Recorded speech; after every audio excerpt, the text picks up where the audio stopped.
Hadis ini juga berbicara tentang hubungan antar generasi dan implikasi bila terputus generasi sekarang dengan generasi sebelum. Nabi ketika bersabda, kamu jangan caci maki sahabat aku.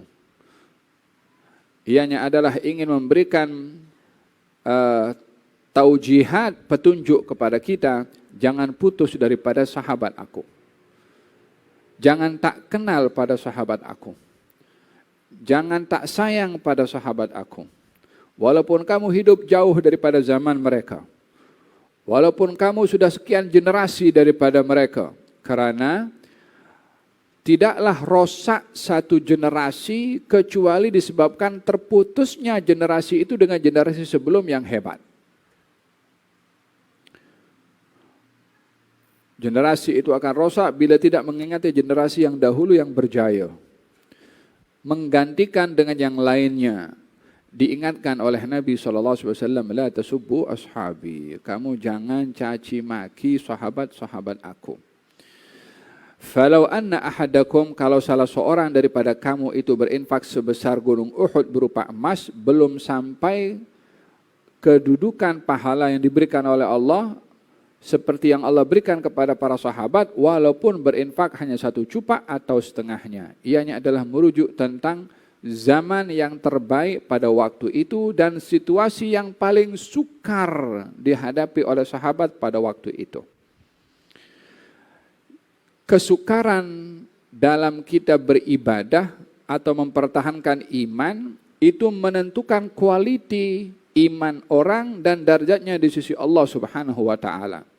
Terkadang orang itu hidup di zaman yang sama, hanya kesukaran yang dilalui dalam mempertahankan iman itu berbeza, maka yang lebih berhadapan dengan kesukaran dalam mempertahankan iman lebih tinggi darjatnya daripada orang yang hidup di satu zaman yang cabarannya tidak seperti orang yang pertama ketika berhadapan dengan kesukaran mempertahankan iman.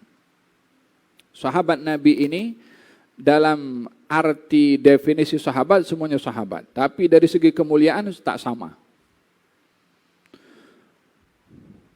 Orang yang beriman kepada Nabi sebelum Fathu Makkah darjatnya lebih tinggi berbandingkan kepada yang beriman kepada Nabi setelah Fathu Makkah.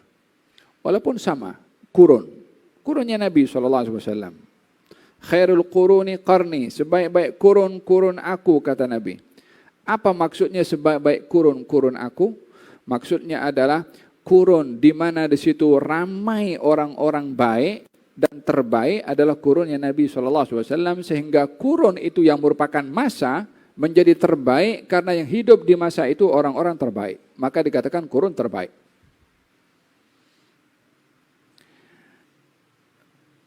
Demikian kata baginda Rasulullah SAW.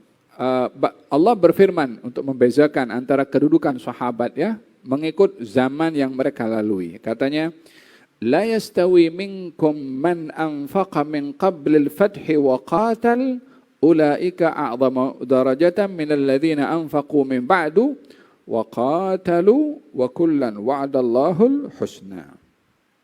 Tidak sama darjat kamu wahai para sahabat.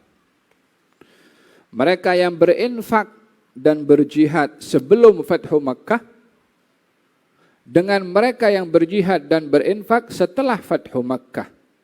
Jadi ukurannya Fathu Makkah. Sahabat yang beriman, berjihad, berinfak sebelum Fathu Makkah lebih baik, lebih mulia berbandingkan kepada sahabat yang beriman, berjihad dan berinfak setelah Fathu Makkah. Apa bezanya? Sama-sama beriman kepada Nabi, sama-sama hidup di zaman Nabi. Bezanya adalah cabaran yang dilalui sebelum Fathu Makkah lebih berat berbandingkan cabaran yang dihadapi setelah Fathu Makkah.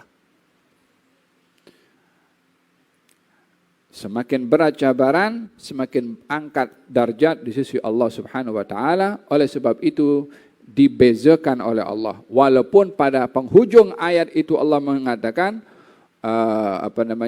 Allah menjanjikan syurga untuk mereka. Untuk siapa?